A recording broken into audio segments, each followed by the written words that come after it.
Sebentar lagi bakal aku mulai acaranya.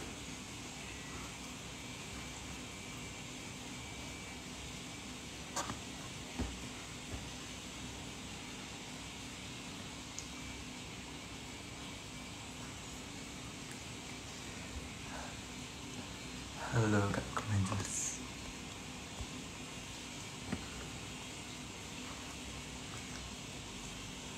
Karena udah jam 10, jadi aku langsung aja mulai acaranya. Pertama-tama, Assalamualaikum warahmatullahi wabarakatuh. Halo semuanya, selamat datang lagi di Bida Sastra edisi ke-10 kita. Sebelumnya aku mau bilang terima kasih dulu buat teman-teman yang udah mau meluangkan waktunya untuk join di live kita hari ini. Nah, aku mau tanya kabar kalian dulu nih. Gimana kabarnya teman-teman semuanya? Sekolahnya lancar nggak? Karena sekarang hari Sabtu, ada kesempatan nih untuk teman-teman mengistirahatkan otak dan badan kalian sambil bincang-bincang santai di Bida Sastra edisi ke-10 OSIS SMA Albana Denpasar. Semoga teman-teman sehat selalu dimanapun teman-teman berada, dan jangan lupa terus ikuti protokol kesehatan. Dan semoga rahmat Allah selalu bersama kalian. Sebelum lanjut ke acara inti, mungkin di sini sekarang aku mau perkenalan dulu. Perkenalkan, nama saya Gary Fadila Vidiano, biasanya dipanggil Gary. Pada kesempatan kali ini, saya yang akan memandu acara Beda Sastra edisi ke-10 ini dari awal sampai akhir. Salam kenal ya semuanya.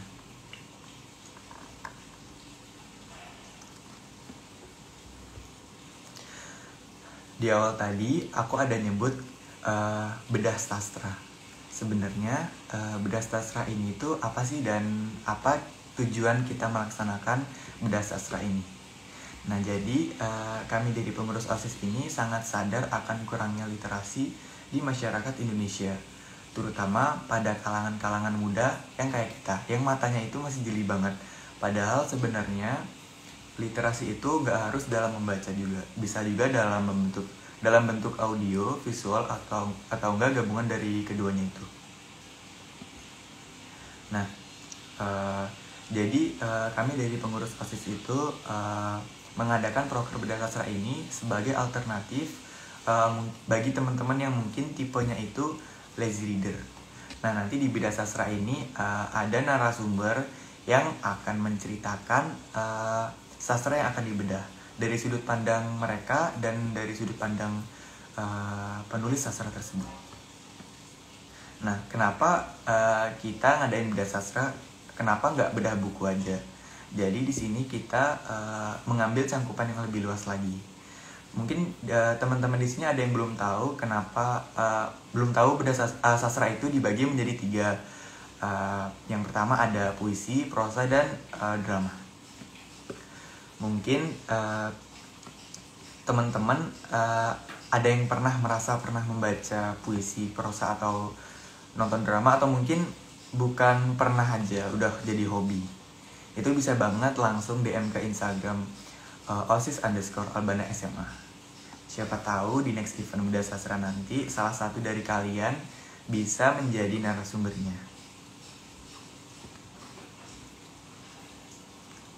Kenalan udah, jelasin tentang Beda Sastra juga udah. Sekarang aku langsung aja undang narasumber kita.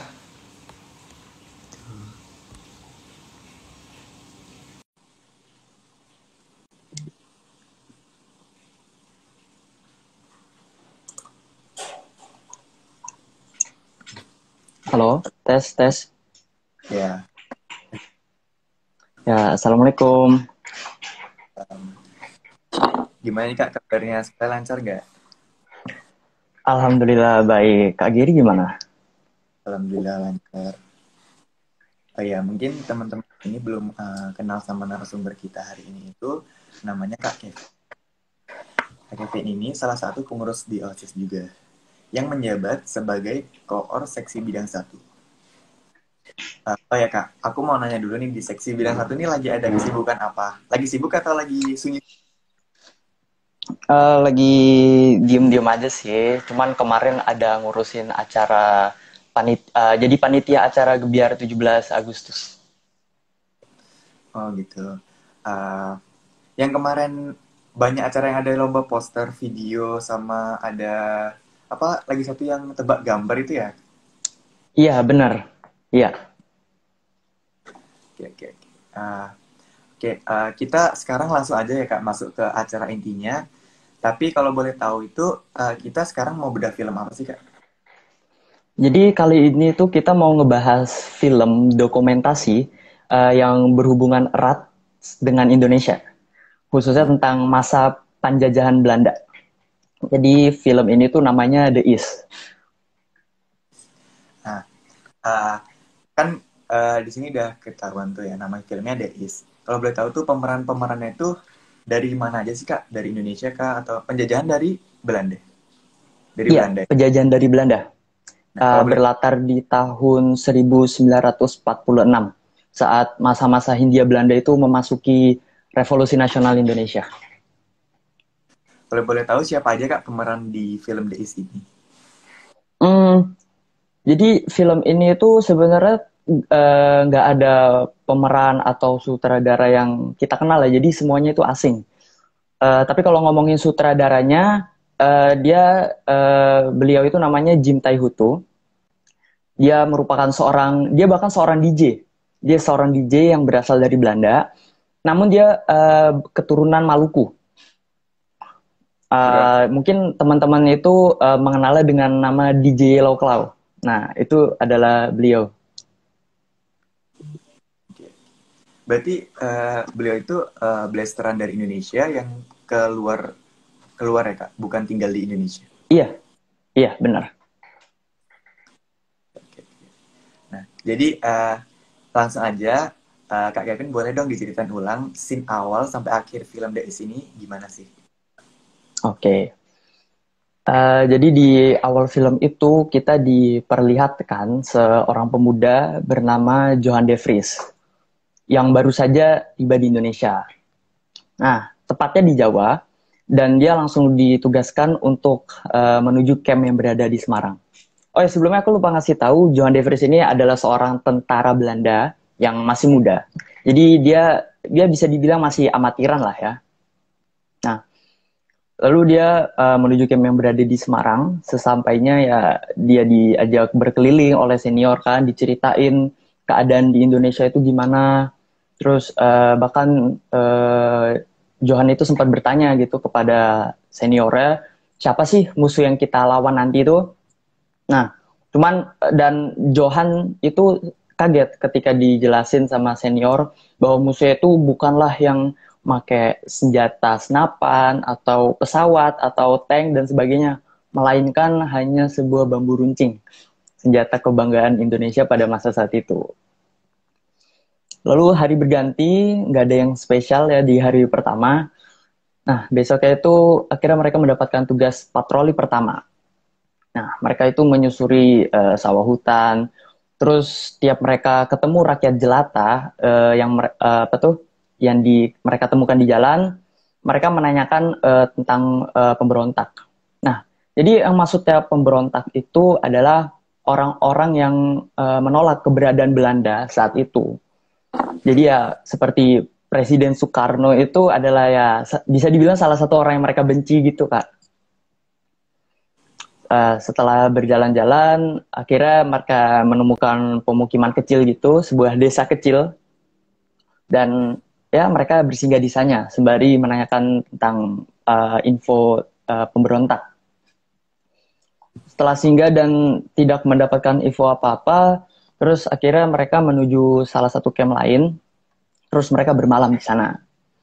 Nah, esok paginya itu eh, esok paginya tiba-tiba ada anak kecil yang berasal dari pemukiman kecil yang mereka datangi semalam itu, dan anak itu bilang kalau ada teroris yang datang kemarin gitu. Maksudnya teroris pemberontak ya. Ada pemberontak, terus akhirnya dia minta tolong sama tentara Belanda ini. Nah, tidak lama dari itu terus akhirnya mereka ditugaskan untuk pergi ke pemukiman tersebut. Nah, dengan berhati-hati mereka ke sana gitu kan. Sesampainya itu mereka dikejutkan dengan ya pemandangan yang bener-bener gak enak banget. Enak lah pokoknya. Jadi ya rumah mereka dibakar. Terus mohon maaf nih ya, ada kepala yang udah dipenggal gitu, terus ditancapkan di kayu gitu. Pokoknya enak banget di scene-nya itu. Habis itu lalu scene berpindah ke Johan dan teman-temannya yang sedang di alun-alun kota gitu kan, menikmati suasana, makan, ngobrol dan lainnya. Nah, lalu ada konflik kecil yaitu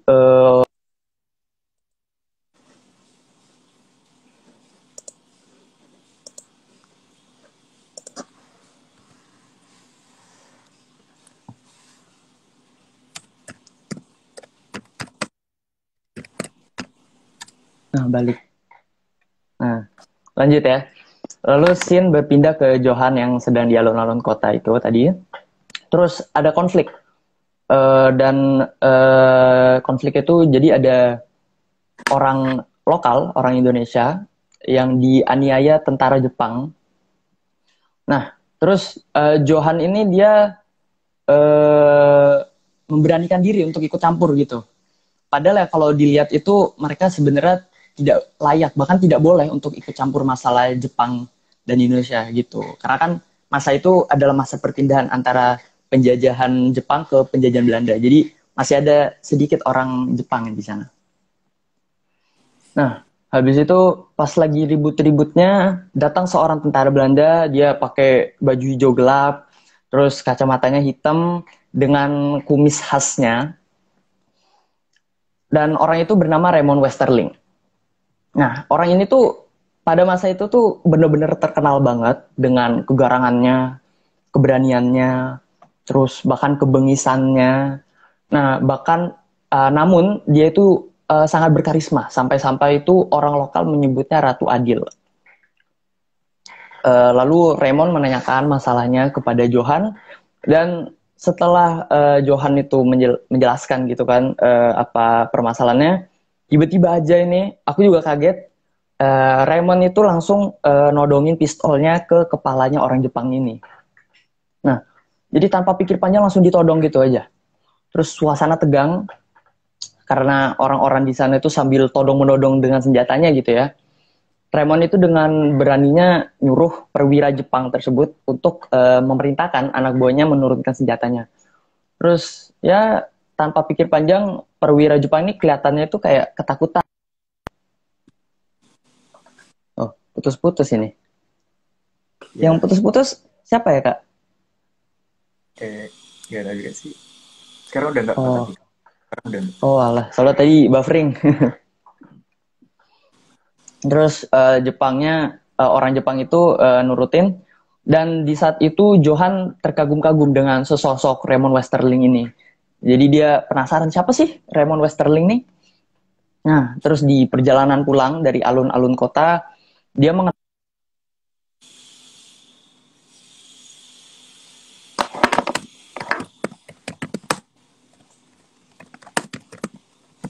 Ada gangguan sinyal dari Kak Kevin.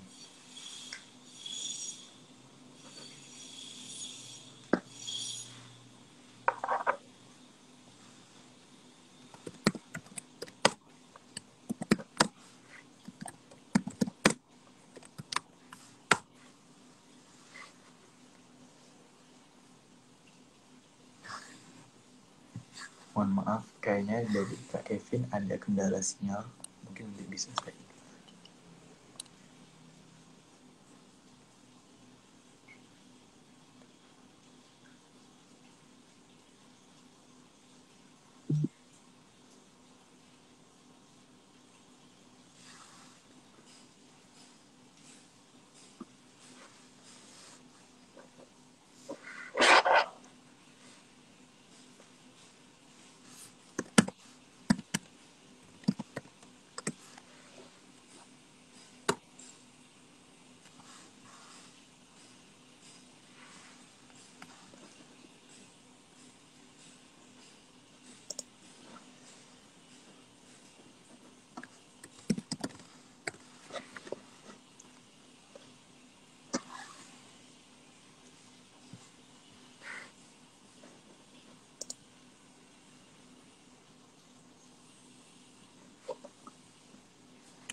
Halo Kak Giri, maaf koneksinya tadi ini putus-putus.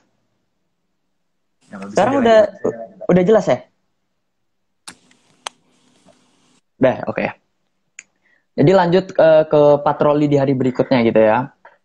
Nah, mereka patroli dengan dipimpin oleh seorang kopral. Jadi tingkatnya itu di atasnya Johan ini.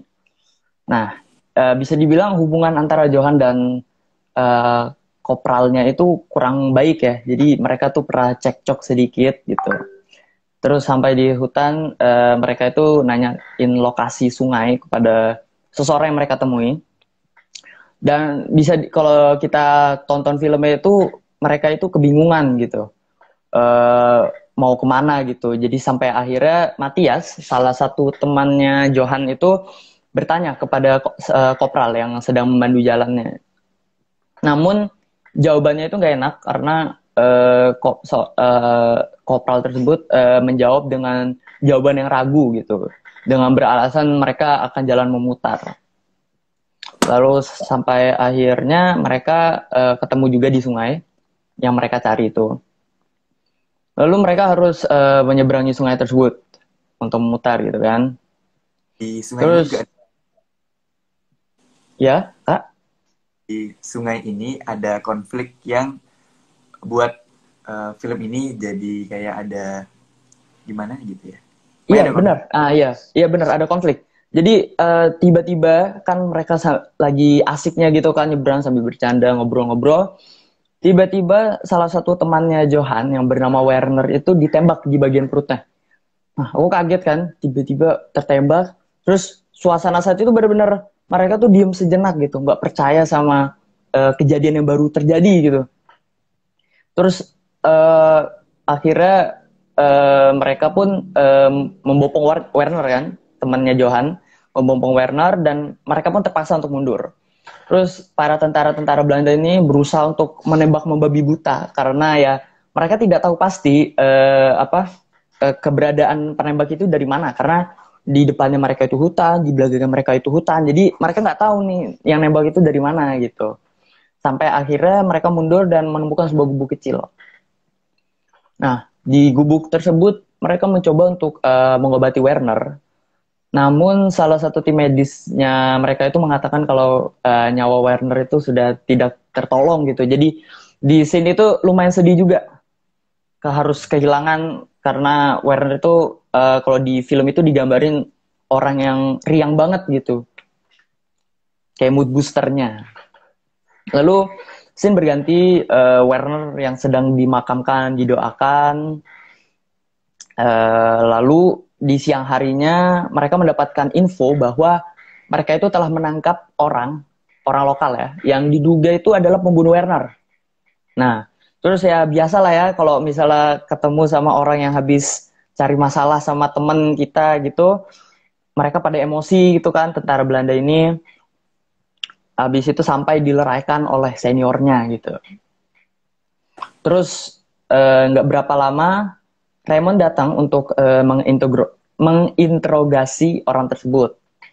Nah, jadi dia tuh diinterogasi tuh di kayak gubuk khusus gitu, khusus untuk interogasi. Gudang gitu. Sampai iya, kayak gudang gitu, benar. Nah, malam pun tiba. Nah, pas Johan ini lagi asik-asiknya nongkrong gitu kan di tempat yang nggak jauh lah dari gubuk mereka diinterogasi itu. Raymond keluar dari ruangannya terus dia minta tolong ambilin baterai dan juga kabel ke Johan. Akhirnya Johan nurutin permintaannya Raymond. Terus akhirnya setelah mendapatkan barang yang dimau, terus dia akhirnya masuk ke gudang itu dan dia melihat orang yang ditangkap di siang hari itu udah dalam kondisi berdarah-darah. Jadi ceritanya emang diinterogasi gitu kan, dipaksa buka mulut. Nah, habis itu Raymond bertanya kepada orang tersebut itu mengenai info pemberontak lainnya gitu. Terus kalau misal orang itu nggak mau buka mulut, maka dia akan disetrum gitu kan. Namun mereka tidak mendapatkan hasil sama sekali malahan orang tersebut ngomong Indonesia merdeka. Nah, dari scene ini tuh kita jadi paham bahwa eh, sebenarnya emang orang-orang Indonesia tuh nggak menerima keberadaan Belanda gitu. Padahal eh, ada di satu scene gitu bahwa tentara-tentara itu dibilang mau ngebantu rakyat Indonesia untuk merdeka, tapi mungkin tidak dengan cara yang kita mau, tidak dengan cara yang rakyat Indonesia mau gitu. Lalu beberapa hari lewat kan, terus ada seorang bapak-bapak gitu, orang lokal, dia datang ke camp, terus dia ngomong kalau dia tuh punya informasi khusus tentang pemberontak gitu, yang Itu kalau sedang nyandera muridnya, putrinya, sorry. itu kalau nggak salah dulu pas. Lalu, iya benar. Mm-mm. Nah, terus Johan dia dapat misi khusus gitu dengan Raymond untuk pergi ke desa tempat pemberontak di tengah malam gitu, yang udah dikasih tahu sama bapak-bapaknya. Akhirnya mereka beraksi. Raymond dia membunuh beberapa pemberontak yang sedang berpatroli. Terus mereka bahkan ngebom rumahnya itu, dan akhirnya pun mereka berhasil menjalankan misi tersebut dan membawa pulang Sandera, Sandera dengan selamat ya.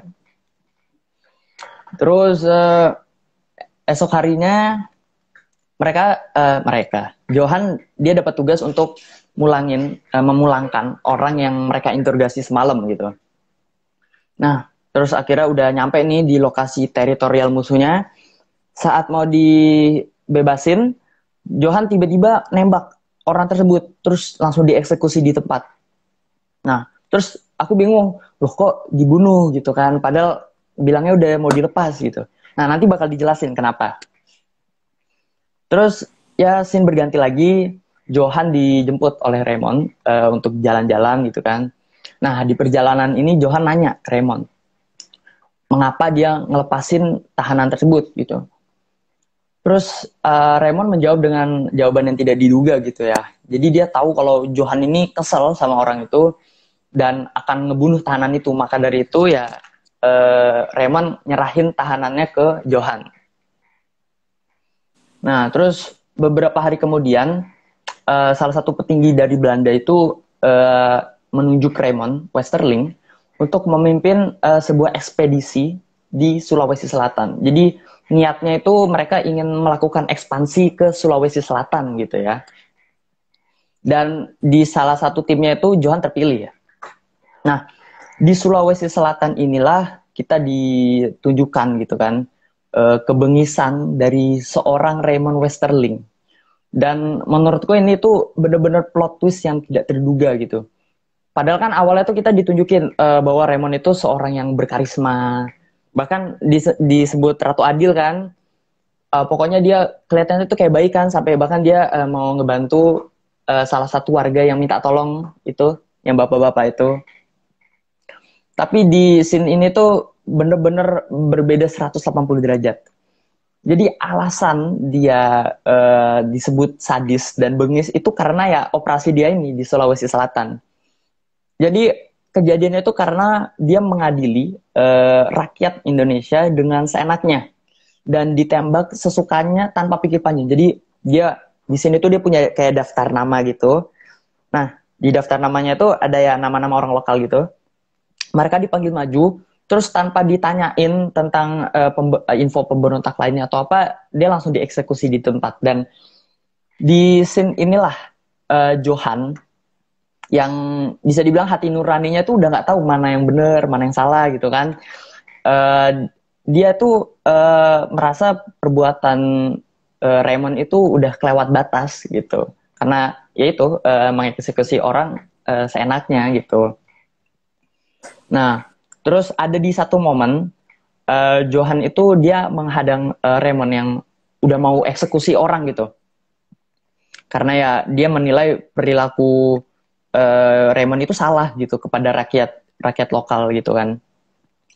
Terus sayangnya tindakan Johan ini dinilai sebagai tindakan pembangkang. Jadi dinilai dia itu pengkhianat gitu. Dan langsung dibuat pingsan oleh seorang kopral. Terus tiba-tiba nggak berapa lama kita ditunjukin eh, Johan yang sedang diikat gitu kan tangannya, dibangunin secara paksa oleh seorang tentara, dan saat itu juga dia diadili oleh Raymond yang merupakan kapten di timnya ya. Terus di scene itu Raymond membeberkan sebuah fakta gitu, bahwa ternyata ayah dari Johan ini merupakan seorang mantan Nazi yang dikala itu ya bener-bener dibenci banget gitu oleh rakyat Belanda. Terus ya di saat yang bersamaan Raymond memberikan Johan de Vries kesempatan untuk hidup gitu. Jadi kalau dia mau hidup, Raymond bilang dia harus pergi ke sebuah kapal gitu, kapal pengangkut. Terus dia itu diberi waktu 15 menit. Nah, kalau misalnya udah lewat 15 menit, Raymond itu akan nyuruh 3 anak buahnya untuk memburu Johan gitu. Memburu, ya dibunuh gitu, dieksekusi. Nah, habis itu setelah kejar-kejaran yang nggak lama, Raymond akhirnya melihat kapal yang dituju gitu kan. Namun, ketika ia berusaha lari ke kapal tersebut, tiba-tiba muncul Raymond dan dia langsung nembak perutnya si Johan ini. Terus di scene ini ya kita bisa lihat lagi sisi gelapnya dari seorang Raymond Westerling gitu. Dan ya cerita pun tamat, selesai. Di situ langsung ending.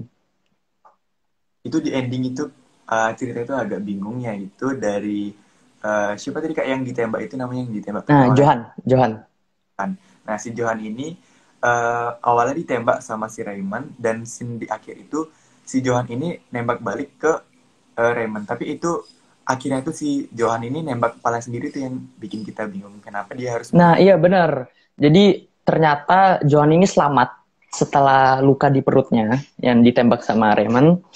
Terus akhirnya ketika Raymond ini ya bisa dibilang udah tua gitu kan usianya, dia nyari Raymond dan dia nemuin Raymond ini, dia lagi ceritanya lagi jadi badut gitu, jadi di drama gitu. Nah, setelah udah selesai tuh dicari Raymondnya ketemu, terus saat itu juga dia langsung ditembak. Raymond itu langsung ditembak sama Johan. Nah, cuman tiba-tiba Johan juga bunuh diri, dia nembak kepalanya sendiri. Terus ya scene berakhir. Um, jadi itu film ini tuh berarti tentang penjajahan Belanda ke Indonesia. Dan film ini tuh Iya, juga bener. menceritakan tentara muda dari Belanda bernama Johan de Vries Iya, bener. yang simpatis terhadap keadaan rakyat Indonesia yang saat itu dijajah oleh Belanda, dan dia tuh merasa bahwa caranya yang dilakukan oleh Belanda ini khususnya Raymond Westerling ini yang menembak tanpa pikir itu merupakan tindakan yang tidak manusiawi. Iya, Jadi bener banget. Iya, ya, bener. ya kak, mungkin sekarang kita mau ngadain sesi tanya jawab. Mungkin teman-teman di sini yang mungkin ingin bertanya bisa bertanya lewat kolom komentar. Tapi sebelum sambil nunggu pertanyaan dari teman-teman di sini, aku mau tanya dulu nih kak. Dari Ya. film ini tuh beneran asli atau ada adegan-adegan yang rekayasa gitu, kayak bukan Nah, asli? nah ini yang aku mau bicarain. Jadi film ini tuh kan dia ini film dokumentasi, namun dia tuh dokumentasi fiksi. Jadi aku bakal jelasin ya. Jadi kayak karakter Raymond Westerling, habis itu kayak latar tempatnya yang berada di Semarang dan Sulawesi Selatan, dan latar waktunya itu semua benar, jadi benar-benar terjadi gitu. Tapi seperti karakter Johan de Vries ini, terus orang tuanya yang merupakan ex-Nazi gitu kan, terus karakter-karakter lainnya itu merupakan fiksi alias karangan si sutradara ini. Berarti ada tambahan itu ya? Berarti juga ini berarti nggak semuanya asli ya? Ada adegan-adegan yang Iya, benar.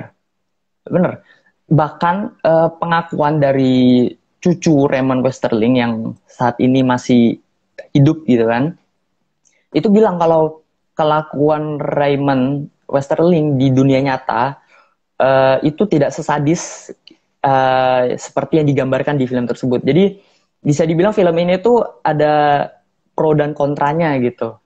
Dari pihak Indonesia maupun pihak Belanda. Ada yang bilang, oh enggak, kejadian ini enggak beneran. Oh, apa tuh namanya, karakter ini bohongan atau gini gini gini. Nah, tapi ya terlepas dari itu, eh, film ini tuh ya emang memfokuskan ke pembantaian Raymond Westerling yang benar-benar terjadi di Sulawesi Selatan. Aku mau nanya nih, minta rate untuk film ini. Kak Kevin itu ngasih ngasih kira-kira rate berapa? 1 sampai 10 itu berapa? Untuk rating filmnya aku kasih 7,5 dari 10. Jadi alasan aku kenapa nggak kasih yang lebih tinggi atau nilai 10 gitu, karena menurut aku pribadi alur cerita di film ini tuh terkesan pendek gitu. Jadi kalau misalnya kita telaah lagi plot alur ceritanya itu mulai dari Johan datang di pelabuhan itu untuk ditugasin, habis itu patroli-patroli, ada kejadian Sandra itu, habis itu akhirnya sampai di Sulawesi Selatan, terus Johan mati. Itu menurut aku pendek kalau misalnya kita perhatiin detailnya. Terus juga menurutku itu banyak tambahan-tambahan plot cerita yang kesannya itu dipaksakan gitu. Jadi aku rasa itu nggak bagus, bahkan ya nggak diperlukan gitu. Ada contohnya nggak, Kak?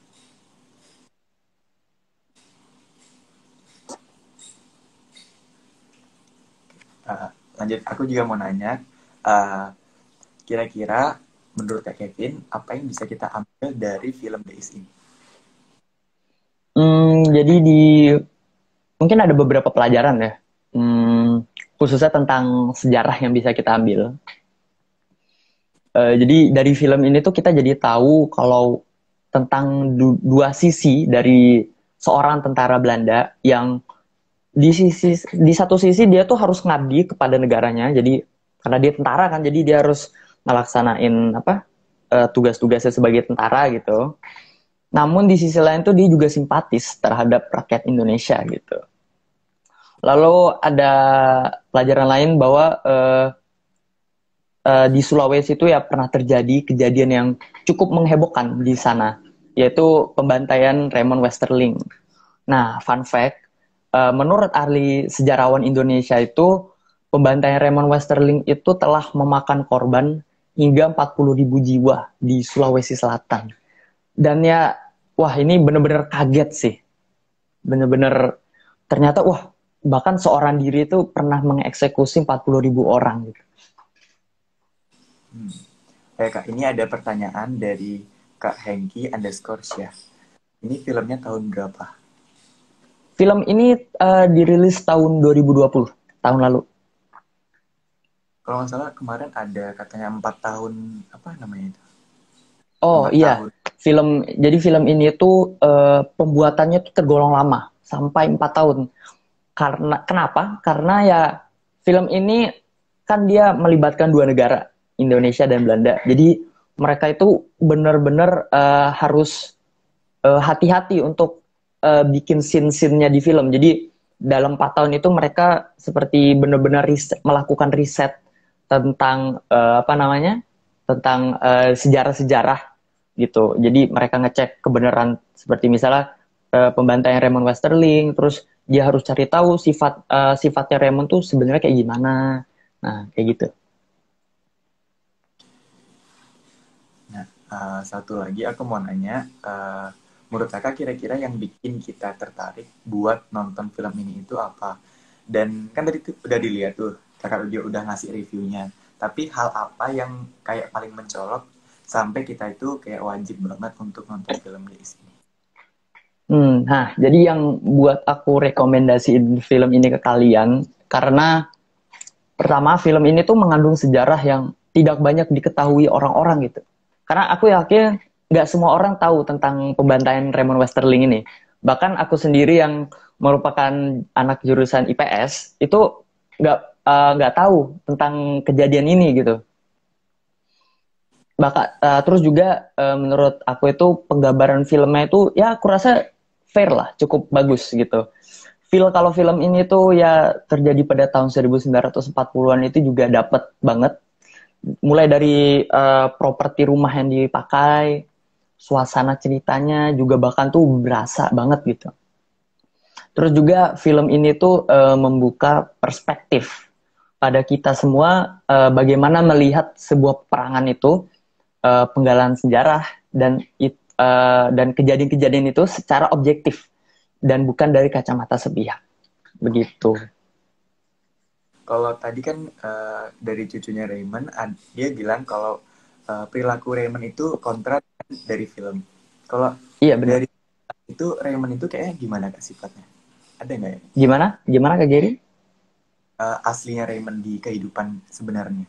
Eh, Kalau berdasarkan pencarian aku temuin sih, dia nggak ngasih tahu secara spesifik bagaimana perlakuan Raymond di dunia nyata. Cuman mungkin ya mungkin saja ya kejadian dia yang mengeksekusi rakyat Indonesia tanpa pikir panjang itu mungkin bisa dibilang salah atau mungkin penggambaran scene-nya itu mungkin salah gitu loh. Ini ada pertanyaan dari Kak Syafira underscore Hamida. Si Johan ini orangnya penasarannya tinggi ya.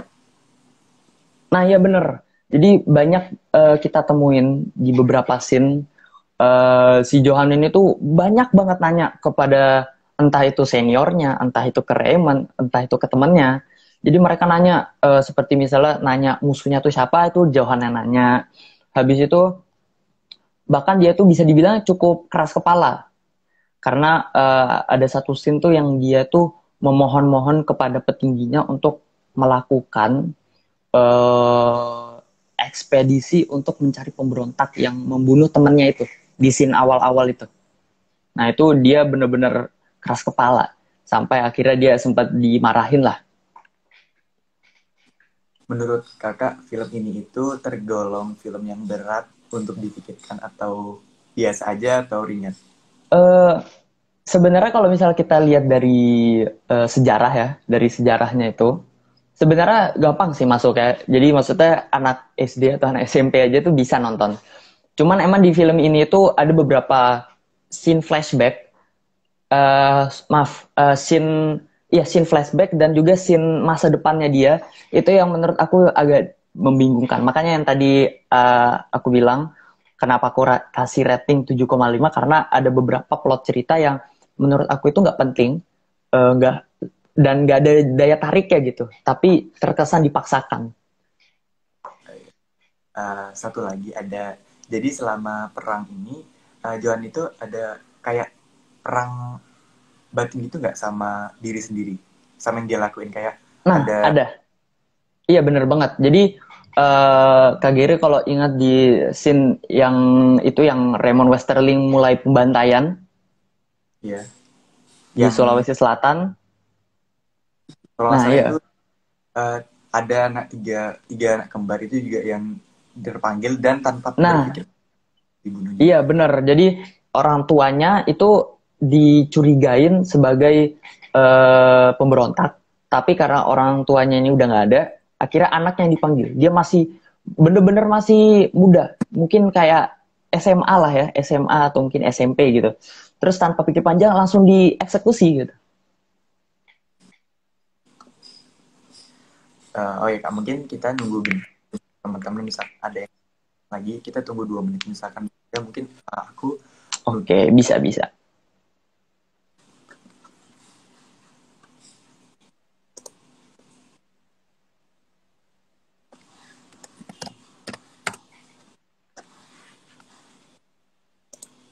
Ayo yang mau nanya, silakan seputar film The East.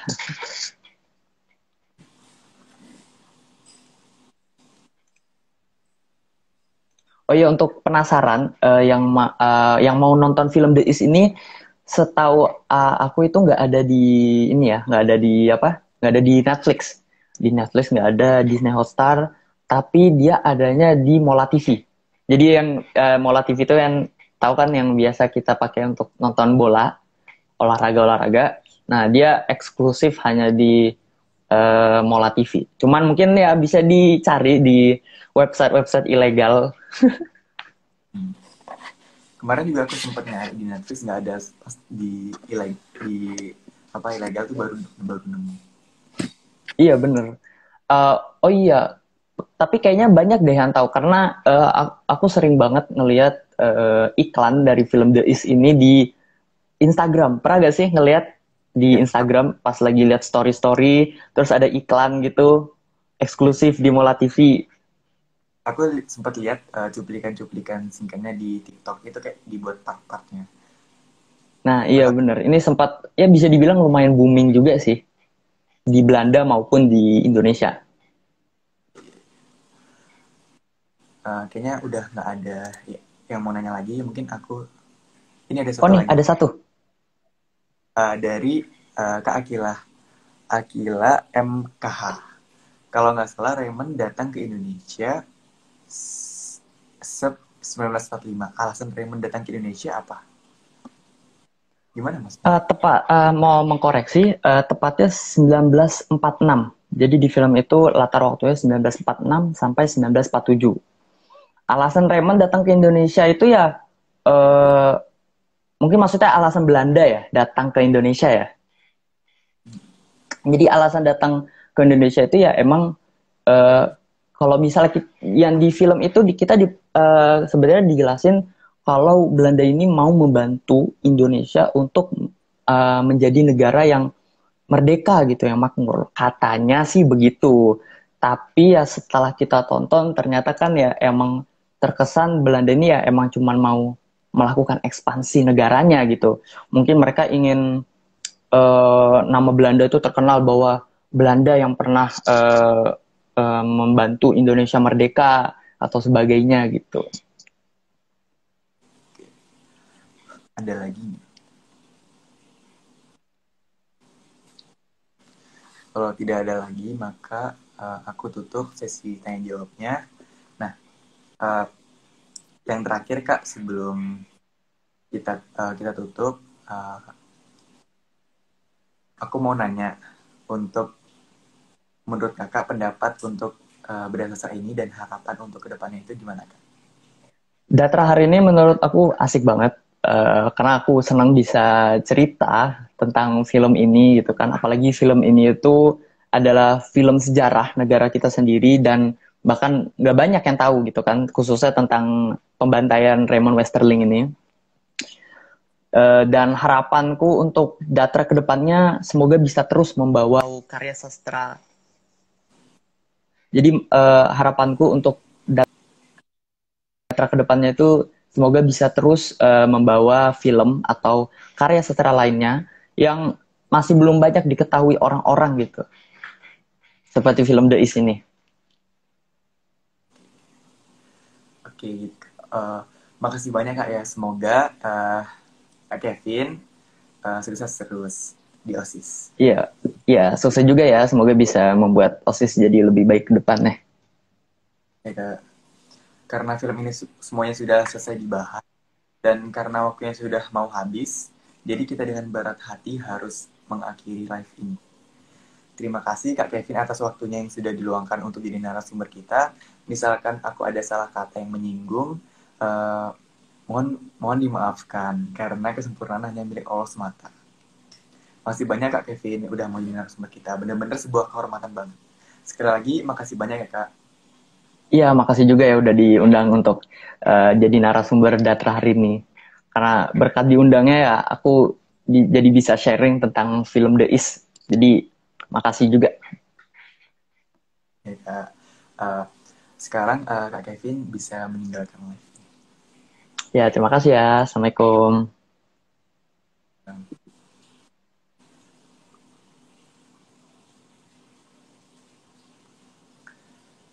Terima kasih juga sama penonton yang udah setia mantengin kita dari awal sampai akhir. Terima kasih juga kepada panitia pelaksana dan pengurus serta pembina OSIS dan atas kontribusinya. Kami minta maaf jika ada salah kata karena kesempurnaan hanya milik Allah semata. Semoga materi yang disampaikan oleh narasumber kita bisa bermanfaat bagi kita semua. Amin. Give us your words, will bring you to the future. Wassalamualaikum warahmatullahi wabarakatuh. Dadah.